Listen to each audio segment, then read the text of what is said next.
સુરતમાં 15 વર્ષની વિદ્યાર્થિનીની છેડતી કરવા બદલ આરોપીની ધરપકડ કરી લેવામાં આવી છે. સુરતના લિંબાયત વિસ્તારમાં એક ચોંકાવનારી ઘટના સામે આવી છે, જ્યાં સંજયનગર સર્કલ પાસે આવેલા એન્જોય કોચિંગ ઇન્સ્ટિટ્યૂટના સંચાલક અને શિક્ષક લલિતા સોનાર વિરુદ્ધ 15 વર્ષીય વિદ્યાર્થિનીની છેડતી કરવા બદલ લિંબાયત પોલીસ મથકમાં ફરિયાદ નોંધાઈ છે.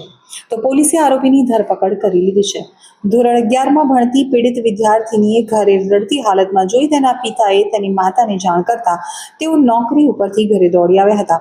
વિદ્યાર્થિનીએ તેની માતાને જણાવ્યું કે જાન્યુઆરી મહિનામાં જ્યારે તેઓ સ્કૂલમાંથી રાજસ્થાન પ્રવાસે ગયા હતા, ત્યારે સ્કૂલની સાથે પ્રવાસમાં આવેલા શિક્ષક લલિત સોનારે બસમાં લાવ તને હું ઉચકી લઉં અને તું બેગ લઈ લે તેમ કહી હતું, જેનો વિદ્યાર્થિનીએ ઇનકાર કર્યો હતો. ત્યારબાદ બીજી વખત વિદ્યાર્થિનીએ તેની માતાના ફોન ઉપરથી લલિત સરને ફોન કરી અને આર્ટ્સ રાખવા માટે કયું ટ્યુશન ક્લાસ સારું છે તેમ પૂછ્યું હતું. તો લલિત સોનારે તેને કોમર્સ રાખવા અને રિઝલ્ટનું કામ છે તેમ કહી વહેલા ટ્યુશન આવવા જણાવ્યું હતું. વિદ્યાર્થીની 4 વાગે લિંબાયત સંજયનગર સર્કલ પાસે આવેલા એન્જોય કોચિંગ ટ્યુશન ખાતે પહોંચી ત્યારે ત્યાં કોઈ હાજર ન હતું. લલિત સોનારે તેને ઓફિસમાં બેસાડી તેનો હાથ પકડી અને સોફા ઉપર બેસાડી હતી અને ગળે લગાવી હતી. ત્યારબાદ તેની સાથે શારીરિક અડપલા કર્યા હતા. વિદ્યાર્થીનીએ ધક્કો મારી અને ત્યાંથી જવાનો પ્રયાસ કરતા લલિત સોનારે તેને આ વાત કોઈને ન કહેવા ધમકી આપી હતી. વિદ્યાર્થીનીની વાત સાંભળી અને તેની માતાએ તાત્કાલિક લિંબાયત પોલીસ મથકે લલિત સોનાર વિરુદ્ધ છેડતીની ફરિયાદ નોંધાવી હતી. પોલીસે તાત્કાલિક કાર્યવાહી કરી અને આરોપી શિક્ષક લલિત સોનારની ધરપકડ કરી લીધી છે. એન્જોય કોચિંગ ઇન્સ્ટિટ્યૂટ ધોરણ 1 થી 12 તેમજ બીકોમ અને એમકોમના વિદ્યાર્થીઓને ભણાવે છે.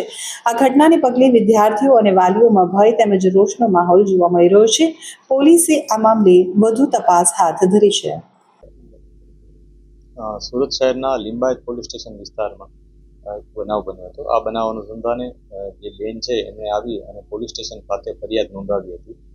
ફરિયાદમાં બેને હકીકત એવી દર્શાવી છે કે એમની જે દીકરી છે જે 15 વર્ષ ને 5 મહિનાની છે, એ દીકરી જે જગ્યાએ કોચિંગ જતી હતી એ કોચિંગના જે ટીચર હતા એના દ્વારા દીકરીને છેડતી કરવામાં આવી હતી. આ બાબતને લઈ પોલીસે તપાસ શરૂ કરી હતી. પહેલાં એફઆઈઆર નોંધી અને ત્યારબાદ જે આગળની કાર્યવાહી કરવાની આવે કરવામાં આવી હતી.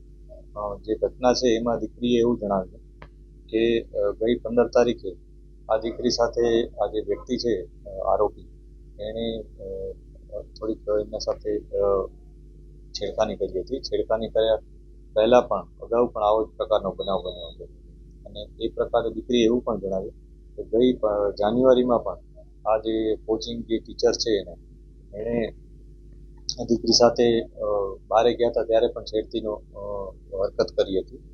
હકીકત પોલીસને જે જાણવા મળી છે એમાં એવું પણ જાણવા મળ્યું છે કે જે દીકરી છે એને પહેલાં પોતે 10મા ધોરણ પછી આર્ટ્સ રાખવા માટે ટીચરને ફોન કર્યો હતો અને ટીચરે એને જણાવ્યું કે તું કોમર્સ રાખ, હું તને કોમર્સનું કોચિંગ પણ આપીશ.